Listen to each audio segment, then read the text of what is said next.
Hikayat Lamelong, Cumacana Bone, 21 Februari 2011 pukul 14:08. Diperbarui 26 Juni 2015 pukul 8:24. Istana geger, tantangan kerajaan tetangga lewat teka-teki yang dibawa kurirnya belum juga bisa terselesaikan. Orang pintar yang ada di istana sudah menyerah, tak sanggup memberikan solusi meski sudah memutar otak dengan segala rupa berhari-hari. Jika pertanyaan tersebut tidak juga bisa terjawab, wibawa kerajaan bisa jatuh. Akhirnya diadakanlah pertemuan tokoh cerdik pandai di lingkungan istana. Pada pertemuan para cerdik pandai tersebut, di tengah kebingungan para peserta, salah seorang di antara peserta memberanikan diri bicara. Saya mendapat informasi bahwa di daerah Cina ada seorang anak muda yang cukup cerdik, siapa tahu saja dia mampu menjawab teka-teki itu. Jawab Seng pengusul. Siapa nama anak muda itu, kata pemimpin pertemuan. Lamelong, ketua, kata Seng pengusul dengan sedikit hati-hati. Bagaimana pendapat saudara-saudara yang lain, kata Seng ketua. Menurut pendapat saya, tak ada salahnya mengirim kurir ke Cina, sambil kita tetap berusaha memecahkannya, jawabnya dengan penuh wibawa. Bagaimana saudara-saudara yang lain? Tak ada jawaban. Kalau demikian besok akan dikirim kurir ke Cina untuk menjemput Lamelong, kata ketua mengambil kesimpulan. Pertemuan pun ditutup. Keesokan harinya, kurir yang diutus oleh pembicara berangkat ke arah selatan menuju daerah Cina tempat Lamelong, melewati beberapa kampung seorang diri. Setelah tengah hari sampailah ia di pinggir sungai di daerah Cina. Di tempat tersebut Seng kurir bertemu melihat seorang anak muda yang sedang menggembalakan sapi di seberang sungai. Tadam pengka NDI, permisi dik, dalamkah ini sungai?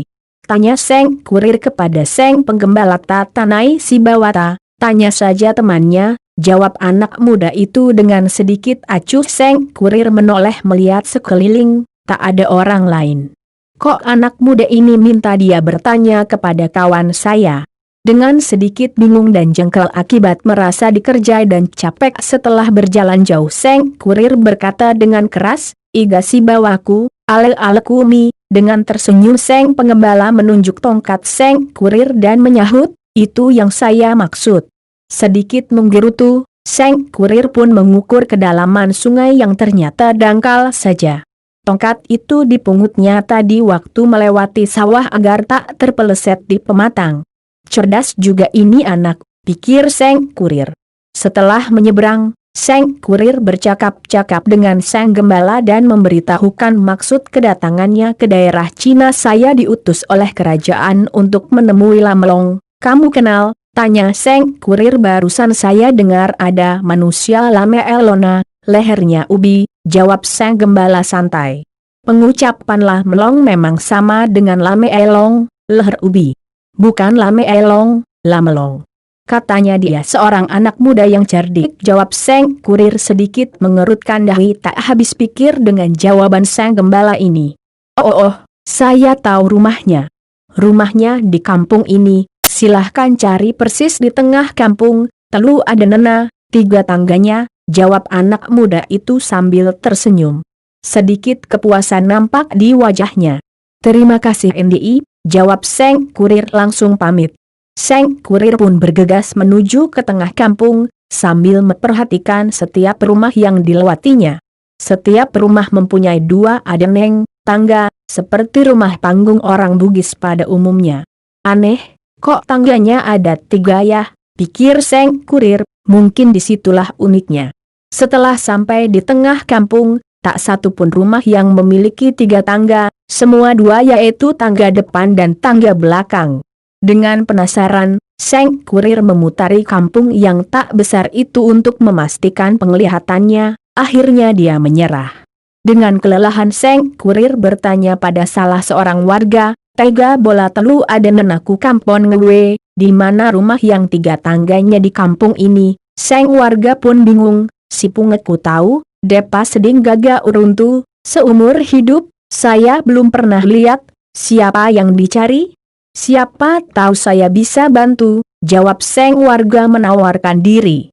Saya utusan kerajaan, saya cari rumahnya Lam Long, jawab Seng Kurir ragu-ragu. Ini rumahnya, Lam Long anaknya Matoa, jawab Seng warga sambil menunjuk rumah yang tak jauh dari tempatnya berdiri. Terima kasih, kata Seng Kurir sambil pamit pada warga itu, dalam hatinya bersungut-sungut, anak gembala sialan, katanya rumah Lam Long punya 3 tangga ternyata cuma 2. Seng Kurir pun bertamu ke rumah Seng Matoa ayah Lam Long. Saat bercakap-cakap sambil menikmati hidangan yang disajikan Seng Matoa, tak sengaja matanya tertuju pada seorang anak muda yang ditemuinya di tepi kali. Tak mampu lagi dia menahan ekspresi rasa herannya. Itu dia Lam Long, ujar Matoa Cina menimpali. Menginaplah di sini, nanti besok pagi berangkat ke Bone. Seng Kurir pun mengiyakan. Sehabis makan malam, Seng Kurir bertanya kepada Lam Long, katanya rumahmu 3 tangganya. Saya lihat cuma 2 itu di samping tiang rumah, kata Lam Long sambil menunjuk tangga menuju Rakeang, loteng tempat penyimpanan padi yang ada di semua rumah orang Bugis. Tentulah tak bisa dilihat dari luar. Seng Kurir terdiam, merasa dikerjai tetapi mengakui kecerdasan Lam Long. Meskipun demikian, dia masih ragu sanggupkah Lam Long menjawab teka-teki dari kerajaan tetangga. Bersambung, NB, Lam Long atau yang digelar Kajau Lalidong adalah penasehat Raja Bone ke-6 dan ke-7 yang terkenal kecerdasan dan kebijaksanaannya. Sebagian kisah tentang kecerdikannya menjadi cerita rakyat di Bone secara turun-temurun. Saya sebagai orang Bone melewati masa kecil dengan cerita rakyat ini, mencoba melakukan reproduksi ulang semampu ingatan saya.